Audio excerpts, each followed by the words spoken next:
So yan nga po, dumating na yung ating in-order na STC 1000. Ayan. Bali, kinuneksyon ko na yan dahil ito ay ikakabit ko dun sa chiller na Fuji Denso na nasira yung kanyang thermostat control. Palibasa ay wala na yung model nung ganong klase, so napilitan akong bumili ng ibang klase. Ayan, bali i-convert ko siya sa STC 1000. Bali, kinuneksyon ko na yan. Gagamitin natin na pinaka-compressor niya itong ilaw. Ayan, ito ang i-assume natin na yan yung compressor niya. At ang connection niya ay ganito. Ayan, yung line 1, line 2, siya ay mayroong kapasidad na 110 hanggang 220, pwede siya. Pag yung 5 and 6, yan ay heater. So, hindi natin gagamitin yung heater dahil ang ating ikakabitan ay Fuji Denso na chiller. So, ang gagamitin natin ay cooling. Ayan, 7-8 ang kanyang bali ng original na connection ng ating kakabitan. Fuji Denso chiller. Yan yung original na connection doon. Yung 1, 2, 3. Yung 2 and 3, yun yung 2, yun yung line 1. At yung 3, yun yung line 2 o yung neutral. Pagkatapos yung 2 at saka 1, yun yung kanyang contact point. Yan. Sa ikakabit nating STC, yan STC 1000, mapapansin natin na yung 1 and 2, yun yung kanyang power supply. Yung 3 and 4, yun yung kanyang sensor. Yung 5 and 6, yun yung heating.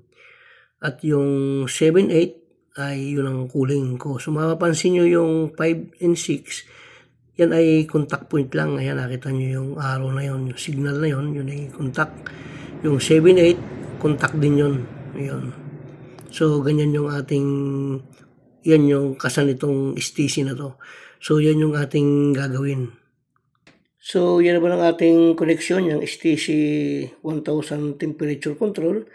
So yung line 1, yun yung number 1. Yung number 2, yun yung neutral niya. Yung number 1, nag-jumper siya papunta sa 7.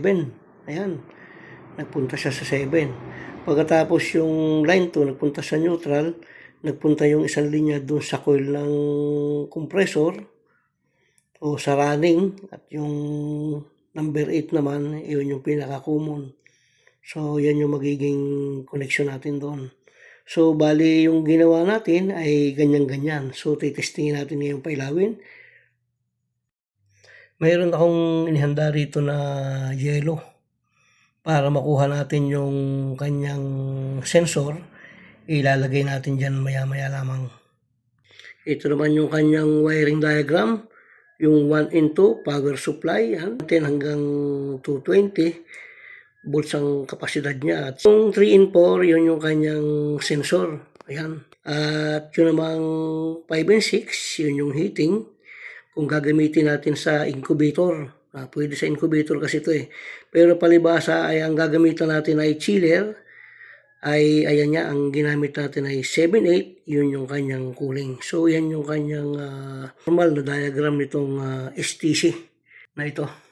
So bali yan siya. Yan ang kanyang forma. Ayan o.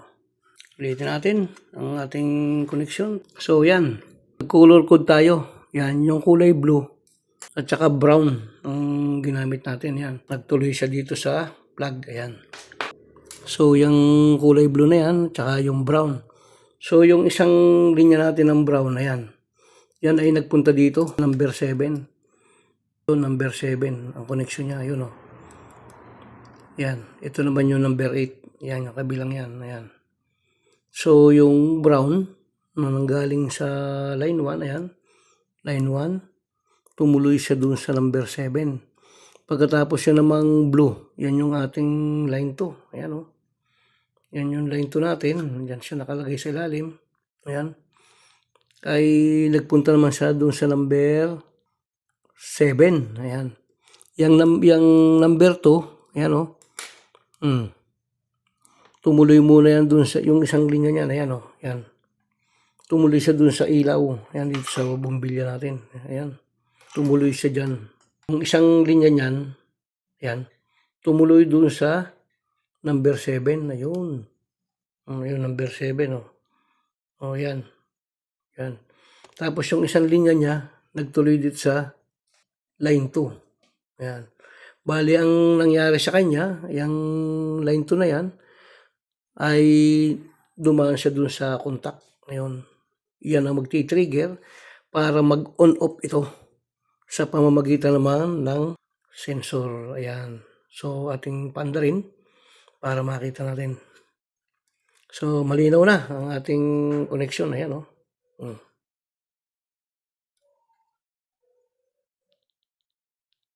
Ayan ang ating connection.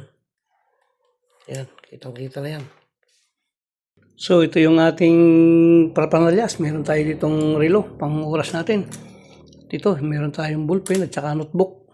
Dito natin nire-record yung ating makikita sa kanya. Pagkatapos naglagay din tayo ng, ayan, yung ating tubig na nilagyan natin ng yelo para makuha natin yung temperature ng ating sensor kung ito bagay activate o hindi. So, yan, yun natin itong ating STC 1000. Ayan, temperature control. Yun natin. Ayun, no. Ang ating atmosphere ngayon ay 23.4. Palibhasa ay medyo madaling araw tayo. Ay malamig yung ating temperatura. Ibig sabihin, ang temperature natin dito sa ating kapaligiran ay 23.3 degrees Celsius. So, i-off mo natin. So, yan. I-press lang natin ng mahaba at yan ay mag-uuna. So, i-on natin. Ayun. So, isi-set up natin ngayon to. So, ito pagka ito pinis natin yung letter S na yan, lalabas dyan yung F1, F2, F3, F4. Yan. Kapag lumabas na yon, pipili ka pipindot ka ulit ng isa. Pipress muli itong letter S, lalabas yung F1. Pag lumabas yung F1, ipipress mo itong dalawang to para makapag-adjust ka. Pagkatapos, pwede mo siyang bitawan, mag-set na siya ng kanya. Pero ang gagawin ko dito ay kapag naset ko na, pipindutin ko itong on para itong on, yung push button ng on na yan para siguradong mag-register siya. Bali sa F1, ang isiset ko rito ay 7. So, 7 degrees Celsius. So, pindutin natin itong yan. Ayun. Sabay press agad. Mabilis. Ayun. Press natin dito. Yan. Press. Ayun. Nakapag-set ako ng 7 degrees Celsius. So, press ulit. F2. Magsisit naman ako ng 3. F2. Ayun. 3 ang nasa F2. Sa F3 naman tayo. Magsisit ako ng 8. So, maglilista tayo. So, yan ang record natin bago natin siya mamaya ipapainal pagkatapos ng ating testingan. So, magre-review tayo at i-on natin itong ilaw natin. Ayun. Ayan. At ngayon ay ating checkin yung ating sinet.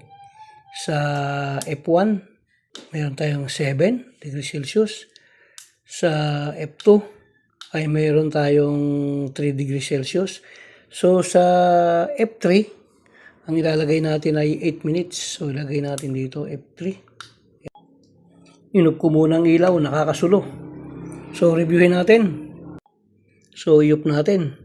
Tingnan natin kung makuha natin yung ating setup. Ayan. Sabay hihigpitan natin itong bumbil natin para iilaw na siya. Ayun. So, i-press ulit natin. Ayun. So, i-check natin ngayon yung ating F1, F2. So, sa F1, meron tayong 7 degrees Celsius. Doon siya mag-go-off sa 7. At ang kanyang pagitan ay 3. Ayan. 3 degrees Celsius. So, obserbahan natin. Ilalagay na natin itong ating probe sa yellow. Titingnan natin kung mag-u-off siya sa 7. Ayun, no.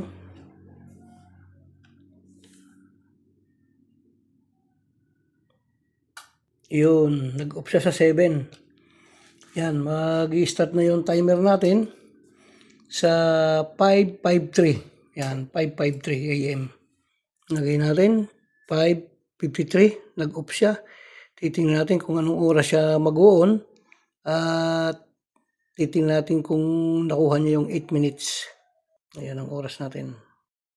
5:53 siya nag-off. Dapat mag-on siya ng 6. Ayan. 6:01. Ayan, 6:01. Ang temperature ng ating sensor ay nasa 0.5 degrees Celsius. Yan. Yan yung lamig ng ating isipin natin na yan ang lamig ng chiller natin ngayon. Yan, iangat natin. Tingnan natin kung anong temperature siya mag-on. So, nasa 20. Napalakas yung hawak natin. So, ibig sabihin, yung 8 minutes sinit natin, dapat under siya ng 6:01. Hindi siya umandar. Ayan, oh. Iyon. Ibig sabihin, 6:05. Ayan. 6:05 siya umandar. Dito. Gawin natin tong 0.5. Ayan. So, yun ang differential. Magmula sa 5:53, umandar siya ng 6:05. Ayan. Meaning na yung set natin na 8 minutes, ang equivalent pala niya sa actual ay 12 minutes. So, okay na yan. Happy na tayo dyan. Hindi na mahihirapan ang compressor no, sa pagbabalik. So, okay na yan. So, yan nga yung ating ginawa na STC 1000 temperature control. Ayan. Atin uli siyang andarin. Pa-plug natin. Yan, nalubat na tayo. Yan. Pagkatapos na yan ay may plug natin. Yan.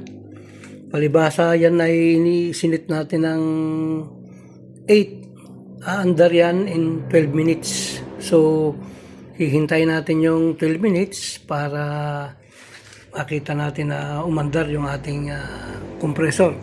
Ito nga, itong bumbilya na inisip natin na compressor. Pagdating sakto yun, pagka ipinilag natin, hindi agad siya andar dahil mayroon tayong sinit na 10 minutes. Kaya 10 minutes pa yan bago umandar. So yan nga, after 12 minutes, ayan, umilaw na siya. Okay na yan. So, bali sa record natin, ay ang naging final na setting natin yung F1 ay 7 degrees Celsius. Mag-u-off siya roon pagdating niya ng 7 degrees Celsius, mag-u-off siya. At sa F2 ay nilagay natin siya ng 3. Yan, 3 degrees Celsius. At sa F3, naglagay tayo ng 8 minutes na ang equivalent niya nun sa actual ay 12 minutes. At pagdating dun sa ating calibration o calibrated natin sa F4 ay naka 0 degrees Celsius tayo.